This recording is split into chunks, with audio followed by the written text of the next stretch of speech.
إخوة الإيمان والإسلام، ما أحلى الدعاء. نسأل الله سبحانه وتعالى أن ينفعنا بما علمنا، وأن يزيدنا علما، وأن يجعلنا ممن يستمعون القول فيتبعون أحسنه. وقال ربكم ادعوني أستجب لكم، مع المبتهل الشيخ رفيق علي النكلاوي. بسم الله الرحمن الرحيم. إن الله وملائكته يصلون على النبي يا أيها الذين آمنوا صلوا عليه وسلموا تسليما.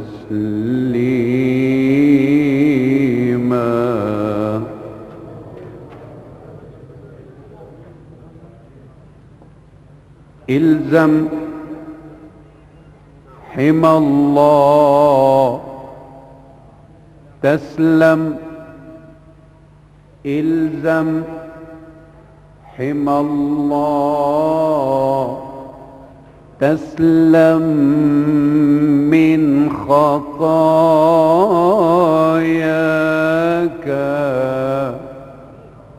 واطلب رضاه لكي تسعد بأخراك. لا تترك النفس للأهواء تسقطها في هوة الإثم والذنب.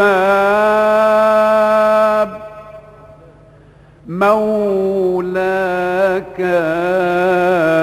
وقدم الخير لا تبخل به أبدا.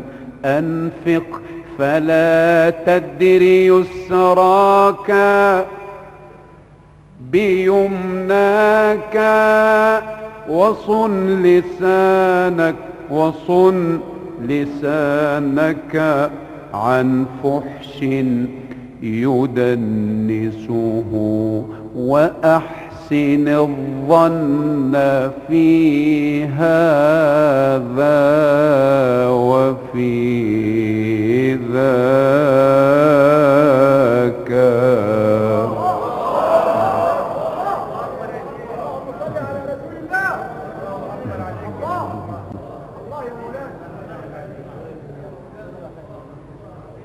الله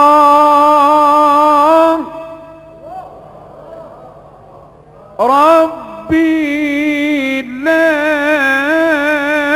إله سواه،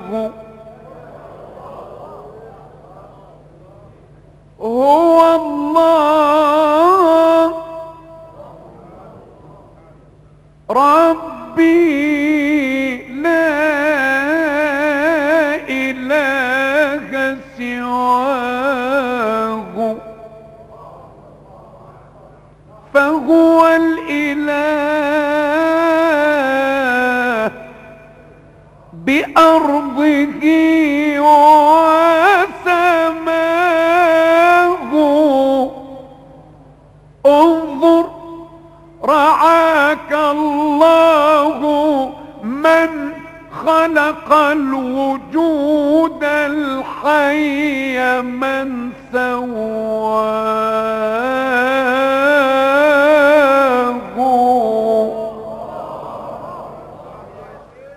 لا إله إلا الله وحده لا شريك له، له الملك وله الحمد، يحيي ويميت وهو على كل شيء قدير.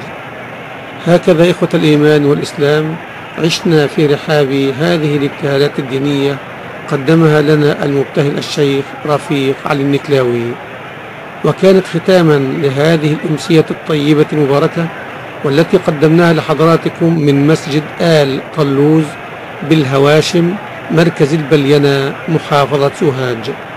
إخوة الإيمان والإسلام، وإلى أن نلتقي بكم في أمسية قادمة إن شاء الله، لكم أطيب تحيات مروة حمودة من الهندسة الإذاعية، ومن أسرة المذيعين محمد إبراهيم عبد الباسط، وسلام الله عليكم ورحمته وبركاته. إذاعة القرآن الكريم